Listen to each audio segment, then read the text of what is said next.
நண்பர்களே, சகோதரிகளே, நாம் இந்த ஜனநாயக வழிபட்ட ஆர்ப்பாட்டத்திற்கு அனுமதி கூறி கடிதம் கொடுத்தோம். காவல்துறையில் கொடுத்தோம். அவர்கள் தேர்தல் அதிகாரிகளிடம் கொடுங்கள் என்றார்கள். தேர்தல் அதிகாரியிடம் கொடுத்தோம். நேற்று இரவு பேசிய போது தேர்தல் அதிகாரிகள் அனுமதி கொடுக்கப்பட்டு விட்டது, குறிஞ்சிப்பாடியில் போய் வாங்கிக் கொள்ளுங்கள் என்று தொலைபேசியில் சொல்கிறார்கள். குறிஞ்சிப்பாடிக்கு போனால் எங்களுக்கு இன்னும் வரவில்லை என்கிறார்கள். இப்பொழுது இங்கே காவல்துறையினர் கெடுபிடி செய்கிறார்கள். எங்களுக்கு தடை போட்டு எதுவும் உத்தரவு கொடுத்தீங்களா? போகக்கூடாது, கூடக்கூடாது என்று எங்களுக்கு எதுவும் நாங்கள் சொல்லிட்டு செய்கிறோம். நாங்கள் சொல்லாமல் ரகசியமாக திருட்டுத்தனமாக வரல, எழுதி கொடுத்துட்டு வர்றோம், பத்திரிகையில் அறிக்கை கொடுத்துட்டு வர்றோம். எங்களுக்கு தடை போட்டு எதுவும் எழுத்துப்பூர்வமாக கொடுத்தீங்களா? அப்புறம் எதுக்கு ஒரு இல்லீகலாக இந்த மாதிரி ஒரு அனார்கியை பண்ணிக்கிட்டு இருக்கீங்க? ஒரு கொஞ்சம் நேரம் பண்ணிட்டு போகிறோம். நாங்கள் என்ன நினச்சது என்ன, உண்மையிலேயே வள்ளலார் பெருவெளிக்கு வெளியில் சாலையில் நின்று முழக்கம் போடுவோம். காவல்துறை அனுமதிச்சா இருக்கட்டும், இல்லைன்னா கைது பண்ணால் பண்ணிக்கட்டும், இவ்வளோதான்.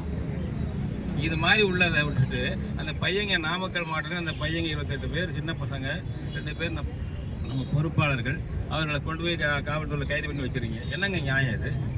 என்ன நியாயம் இது? என்ன ஜனநாயகம் இதுக்கு?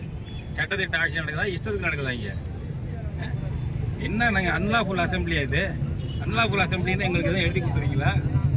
இதெல்லாம் சரியில்லை. இது முதல்ல. அடுத்தது, வள்ளலார் வடலூர் வள்ளலார் சபையில் ஒரு சமய வழிபாட்டு முறைக்கு, அந்த விதிமுறைக்கு, அந்த ஒழுக்கத்துக்கு, அந்த ஆன்மீகத்துக்கு எதிராக கட்டடம் கட்டாதேன்னு சொல்கிறோம்.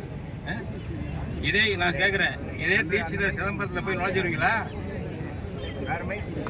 தீட்சிதர் சிதம்பரத்தில் போய் நுழைஞ்சிருவீங்களா? நாங்கள் வள்ளலார் உங்களுக்கு வள்ளலார்லாம் உங்களுக்கு உங்கள் பார்வையில் சூத்திரம் தான். ஆமாம், வள்ளலார்லாம் உங்கள் பார்வையில் சூத்திரம் தான்.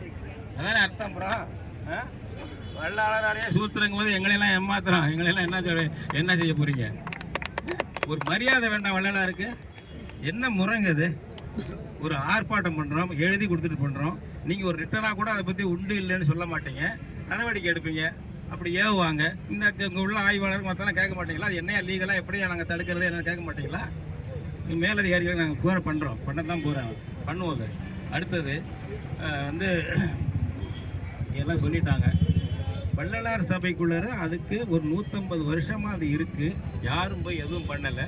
இப்போ புகுந்து நீங்கள் என்ன திருவிளையாடல் பண்ணுறீங்கிறேன்? திருவிளையாடல் பண்ணுறீங்க. பன்னாட்டு மையம், ஆய்வு மையம் கட்டுறது தான் வெளியில் கட்டுங்க, பக்கத்தில் இடங்கள் இருக்குது, அதுக்குள்ள தான் கட்டணுமா? பிடிவாதமா? அந்த ஊர் மக்கள், இடம் கொடுத்தவங்களுடைய வாரிசுகள், பார்வதிபுரம் யாரு நிலம் கொடுத்தவங்க, அவங்களுடைய வாரிசுகள், அந்த வாரிசுகள் தானா போராடுறது. யாரும் போய் சொல்லலை. அவங்களாம் ஆண்கள், பெண்கள், மாணவர்கள்லாம் இறங்கி போராடுறாங்க, கூடாதுங்கிறாங்க. இந்த ஜனநாயக குரலுக்கு செவிசாய்க்க மாட்டீங்களா? முதல்வர் மு.க. ஸ்டாலின் செவிசாய்க்க மாட்டாரா? ஹிட்லருடைய வாரிசு அவரு. நாங்கள்லாம் சொல்கிறோம், இவங்கெல்லாம் யார்? இவங்கெல்லாம் கட்சிக்காரங்களா? அவங்கெல்லாம் வந்திருக்க கூட்டம்லாம் கட்சிக்கார கூட்டம். அதெல்லாம் ஆன்மீகம், வாழ்க்கையை வள்ளலாருக்கு அர்ப்பணிச்சுக்கிட்ட கூட்டம். அதெல்லாம் சாதுக்கள் வாழ்க்கையை வள்ளலாருக்கு அர்ப்பணிச்சுக்கிட்ட கூட்டம். அதெல்லாம் இவங்கெல்லாம் எது நோக்கம், உள்நோக்கம் இருக்கா? இல்லை இந்த எலெக்ஷனில் பேர் தோக்கணும், அவர் ஜெயிக்கணும், ஏதாச்சும் உண்டா? அது ஒன்றும் கிடையாது. ஒரு பரிசுத்தமான வள்ளலார் அன்பர்கள், தொண்டர்கள், வாழ்நாள் பணியாக செய்பவர்கள், இவங்க குரலுக்கெல்லாம் ஒரு அரசாங்கம் மு.க. ஸ்டாலின் செவிசாய்க்கவே மாட்டாரா? இங்கே இருக்கிற எம்ஆர்கே பன்னீர்செல்வம் இதெல்லாம் பரிசீலனை பண்ண மாட்டாரா? நீங்கள் என்ன மக்களா தலைவர்கள், மக்களுக்கான தலைவர்கள் நீங்கள் எல்லாம்? இது என்ன முறை இதுங்கிறாரு? அது மாதிரி அந்த ஊர் மக்கள், ஆண்கள், பெண்கள், அவங்கள யாருக்கு தூண்டி விட்டா? அவங்களாம் இறங்கி செய்கிறாங்க. அவங்க நோட்டீஸ் போட்டிருக்காங்க பாருங்க, தெளிவாக போட்டிருக்காங்க நோட்டீஸ். எடுத்துங்க, எங்கள் முன்னோர்கள் கொடுத்த நிலம். அங்கே ஒரு சபை வச்சுக்கிட்டு ஆடுறாங்க. உளவுத்துறை நண்பர்கள் அதில் குறிச்சுக்கோங்க. அங்கே ஒரு சபை, அதை கலைங்கிறாங்க. அது என்ன அருள் நாகலிங்கமா? அருள் நாகலிங்கம் என்னது? ஆளுங்கட்சியுடைய சபையாது. முதல்ல அதை கலைஞ அந்த ஊருக்காரங்க சொல்றாங்க. பாருங்க, வள்ளலாரின் இந்த பாருங்க 9வது கோரிக்கை, வள்ளலாரின் கொள்கைக்கு எதிராக செயல்பட்டு கொண்டிருக்கும் வடலூர் தலைமைச் சங்கத்தை உடனடியாக தடை செய்ய வேண்டாம். வள்ளலார் என்று அவங்க சொல்றாங்க. வள்ளலார் பெருமானார் நிறுவிய சமரசுத்த சன்மார்க்க சத்திய சங்கம் மட்டுமே தலைமைச் சங்கமாக செயல்பட வேண்டாம். அந்த ஊர் மக்கள் போட்டதுங்க, அந்த ஊர் மக்கள் போட்டது. அங்கே என்ன அருள் நாகலிங்க, அருள் இளங்கோன்னு நடத்துறாரு.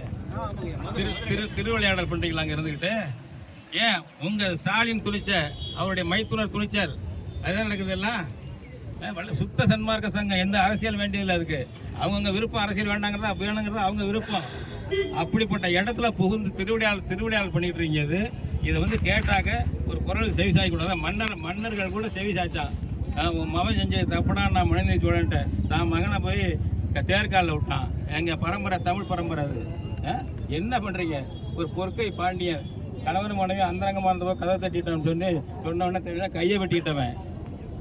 வெட்டிட்டானா இல்லையே? எங்கள் புலவர்களாக தான் நீதியை எழுதி வச்சுருக்காங்க தமிழ் புலவர்கள். அப்படி தான் ஒரு ஆட்சி இருக்கணும். இவ்வளவு கலாட்டாவாது. அங்கே செஞ்சுட்டு செவனியில் போயிருப்பானா? இது ஒரு நன்மைக்கே இந்த இடத்துல பல பேர் பார்க்கறது கிடைச்சி போச்சு. இந்த இடத்துல எல்லாம் ஒதுக்குப்புறமாக இருக்காது. அது நன்மைக்கு தான் நடந்திருக்குது. ஆமாம், எது வேணா செய்யுங்க. தொடர் போராட்டம் நடக்கும். விட மாட்டோம்.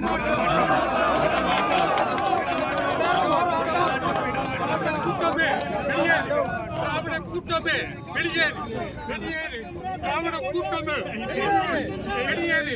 தமிழகத்தின் நிலம் இது, தமிழகத்தின் நிலம்.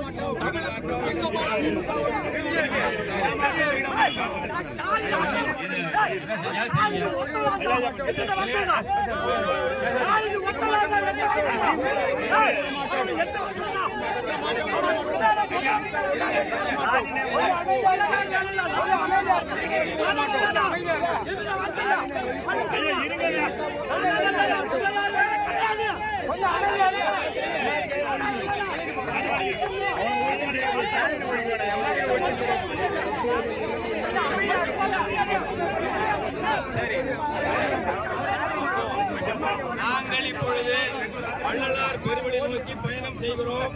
அங்கே போய் முழக்கம் போகிறோம்.